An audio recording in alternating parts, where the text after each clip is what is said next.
ನಮಸ್ಕಾರ. ಮೊದಲನೇದಾಗಿ ಮಣಿಯ ಚಂದಯ್ಯ ಜಯಂತಿ ಶುಭಾಶಯಗಳು. ಚಪ್ಪಾಳೆ ಹೊಡಿದೆ.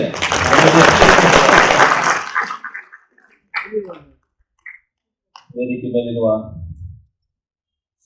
ರಾಜ್ಯಾಧ್ಯಕ್ಷರ ಆದರ್ಶ ಯಲ್ಲಪ್ಪ ಅವರೇ, ಚಿಂತಕರಾದ ಗಿರಿಧರ್ ರಾವ್ ಅವರೇ, ಜಿಲ್ಲಾಧ್ಯಕ್ಷರ ಬಾಲಕೃಷ್ಣ ಅವರೇ, ಎಸಿ ಸಾಹೇಬರಾದ ರೇಣುಕಾ ಪ್ರಸಾದ್ ಅವರೇ, ಕನ್ನಡ ಮತ್ತು ಸಂಸ್ಕೃತಿ ಇಲಾಖೆ ಸಹಾಯ ನಿರ್ದೇಶಕರಾದ ವಿಜಯಲಕ್ಷ್ಮಿ ಅವರೇ, ಮತ್ತೆ ವೇದಿಕೆ ಮೇಲಿರುವ ಎಲ್ಲ ಗಣ್ಯರೇ, ಮತ್ತೆ ಎಲ್ಲ ಸಮುದಾಯದ ಅಣ್ಣ ತಮ್ಮಂದರು, ಅಕ್ಕ ತಂಗಿಯರು ಎಲ್ಲರಿಗೂ, ಮತ್ತೆ ಮಾಧ್ಯಮ ಮಿತ್ರರ, ಈಗಾಗಲೇ ಗಿರಿಧರ್ ರಾವ್ ಅವರು ಸ್ವಲ್ಪ ವಿಚಾರ ಕೊರಚ ಸಮುದಾಯ ಬಗ್ಗೆ ಎಲ್ಲ ಹೇಳಿದರು. ಅದ್ರ ಜೊತೆ ಆದರ್ಶ ಅವರು ಹೇಳಿದರು. ಇದೆಷ್ಟು ಹೇಳಿದ್ರೇನು ಎಲ್ಲ ಬರೋದು ಬರೀ ಎರಡಕ್ಕೆ: ಸಂಘಟಿತರಾಗಿ ಶಿಕ್ಷಣ ಇರಬೇಕು ಅಂತ. ಅದು ಬಿಟ್ಟರೆ ಬೇರೆ ಏನಿಲ್ಲ. ಎಲ್ಲ ಜಯಂತಿಗಳಲ್ಲೂ ಇಷ್ಟೇ ನಡೆಯುತ್ತೆ. ಒಂದು, ನಿಮ್ಮ ಮಕ್ಕಳಿಗೆ ವಿದ್ಯಾಭ್ಯಾಸ ಕೊಡಿ, ಅದಾದ್ಮೇಲೆ ಸಂಘಟಿತರಾಗಿ. ಇವೆರಡೇ ವಿಚಾರಗಳು ಎಲ್ಲ ಜಯಂತಿಗಳಲ್ಲಿ ನಡೆಯೋದು. ಇವತ್ತು ಅದೇ ನಡೆಯೋದು. ಇವತ್ತು ಹೇಳಿದ್ದು ಅಷ್ಟೇ. ಎಲ್ಲರೂ ವಿದ್ಯೆ ಯಾಕೆ ಬೇಕು ಅಂದರೆ, ನಿಮ್ಮ ಮಕ್ಕಳು ಮುಂದಿನ ಭವಿಷ್ಯ, ಈ ದೇಶದ ಮುಂದಿನ ಭವಿಷ್ಯ ಅವರೇ. ಅವ್ರ ಕಾಲ ಮೇಲೆ ಅವ್ರು ನಿಂತ್ಕೋಬೇಕಂದ್ರೆ, ಗೌರ್ಮೆಂಟ್ ಕೆಲಸ ಸಿಗ್ಬೇಕಂದ್ರೆ, ಪ್ರೈವೇಟಲ್ಲಿ ಎಲ್ಲಾದರೂ ಕೆಲಸಗಳಿಗೆ ಹೋಗ್ಬೇಕಂದ್ರೆ ವಿದ್ಯೆ ಇರಬೇಕು. ವಿದ್ಯೆ ಇಲ್ಲ ಅಂದರೆ ಏನೂ ಆಗಲ್ಲ. ಈಗಾಗಲೇ ಬಾಲಕೃಷ್ಣ ಅವ್ರನ್ನ ಕೇಳ್ತಾ ಇದ್ದೆ, ಎಷ್ಟು ಜನ ಗೌರ್ಮೆಂಟ್ ಕೆಲಸದಲ್ಲಿದ್ದಾರೆ ಅಂತ.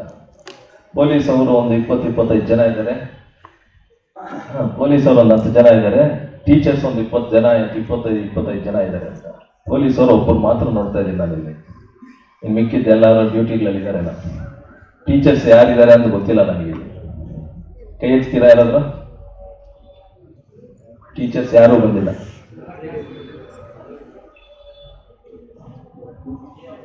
ವರ್ಕಿಂಗ್ ಡೇ ಆದ್ರೂ ಪರವಾಗಿಲ್ಲ. ನಿಮ್ಮ ಜಯಂತಿ ಮಾಡ್ಬೇಕಂದಾಗ ಒಂದಿನ ರಜಾ ತಗೊಂಡು ಬರ್ಲಿ, ಏನೂ ಆಗಲ್ಲ. ಅದು ಜಯಂತಿ ಅಂದ್ರೆ ಹಂಗೆ ಒಂದಾಗಬೇಕು ಅಂದ್ರೆ ಅದಾಗಬೇಕು. ಅದು ಬಿಟ್ಟು ನೀವು ನನಗೆ ಇವತ್ತು ಗೌರ್ಮೆಂಟ್ ಕೆಲಸ ಇದೆ, ನನಗೆ ರಜಾ ಸಿಗಲ್ಲ ಅನ್ನೋದಲ್ಲ. ಎಲ್ಲರೂ ಒಂದಾಗಿ ಒಗ್ಗಟ್ಟಾಗಿ ಇಲ್ಲಿ ಕೂತ್ಕೊಂಡು ಚಿಂತನೆಗಳು ಮಾಡಿ, ಏನು ಈ ಸಮಾಜ ಹೆಂಗೆ ನಡೀತಾ ಇದೆ, ಏನು ಆಗ್ತಾ ಇದೆ ಅಂತ ಗೊತ್ತಾದ್ರೇನೆ ಎಲ್ಲ ಒಂದು ಕಡೆ ಮಕ್ಕಳು ನಿಮ್ಮ ಭವಿಷ್ಯದ ಏನು ನೀವು ಅವ್ರು ರೂಪಿಸ್ಕೊಳ್ತೀರೋ ಅದನ್ನು ಇಲ್ಲೆಲ್ಲ ಕೂತ್ಕೊಂಡಾಗ ನಿಮ್ಗೆ ಗೊತ್ತಾಗುತ್ತೆ.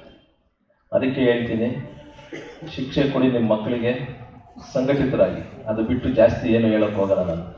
ಎಲ್ಲೋ ಒಂದು ಕಡೆ ಅವರು ಬೆಳಿಬೇಕು ಅಂದರೆ ನೀವು ಒಂದಾಗ್ಬೋದು. ಎಲ್ಲೋ ಒಂದು ಚಿಕ್ಕ ಪುಟ್ಟ ಕೆಲಸಗಳು ಬೇಕಾಗುವ ಅಂದ್ರೆ, ಇವಾಗ ಬೆಂಗಳೂರಿಗೆ ಹೋಗ್ಬೇಕಂದ್ರೆ ಯಾರಾದರೂ ಬೇಕು ಅಂದರೆ ನೀವು ಇವಾಗ ನಿಮಗೆ ಆದರ್ಶ ಇದ್ದಾರೆ. ಅವರು ಒಂದು ಉದ್ಯಮಿ. ನಾನು ನೋಡಿದಂಗೆ ಸುಮಾರು ಒಂದು 10 ವರ್ಷದಿಂದ ಫ್ಯಾಕ್ಟ್ರಿಗಳು ಮಾಡಿಕೊಂಡು ಅವರು ನಡೆಸ್ಕೊಂಡು, ಅದ್ರ ಜೊತೆ ಯಾವುದೋ ಒಂದು ಸಂಘಟನೆಯಲ್ಲಿ ಇದ್ದುಕೊಂಡು ಎಲ್ಲ ಸಮುದಾಯಗಳಿಗೂ ಸಹಾಯ ಮಾಡ್ತಾ ಇದ್ದಾರೆ.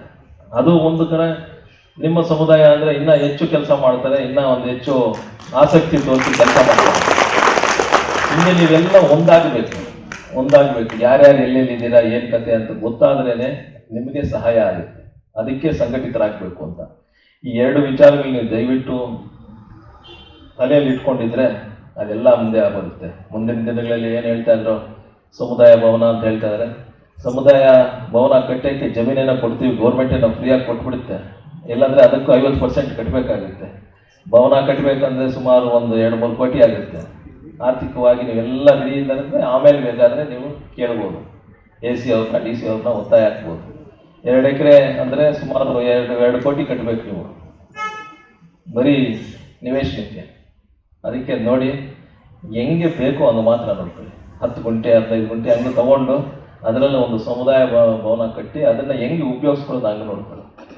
ಒಂದೇ ಸತಿ ಜಾಸ್ತಿ ತಗೊಂಡು 2 ಎಕರೆ ಬೇಕು ನಮಗೆ ಅನ್ನೋದು, ಅದಕ್ಕೆ ದುಡ್ಡು ಹಾಕೋಕ್ಕೆ ಎಲ್ಲರೂ ಕೈ ಹಾಕಿ ಆಮೇಲೆ ಅದನ್ನು ಬಿಲ್ಡಿಂಗ್ ಕಟ್ಟದೆ ಆಗೋದು, ಇವೆಲ್ಲ ಬೇಕಾಗಿಲ್ಲ. 10 ಗುಂಟೆ ತಗೊಂಡು ಒಂದು ಚಿಕ್ಕದಾಗಿ ಸಮುದಾಯ ಭವನ ಕಟ್ಟು ಒಗ್ಗಟ್ಟು ಇಷ್ಟು ಹೇಳ್ತಾ ನಾನು ಎರಡು ಮಾತು ಮುಗಿಸ್ತೇನೆ. ಜೈ ಹಿಂದ್, ಜೈ ಕರ್ನಾಟಕ.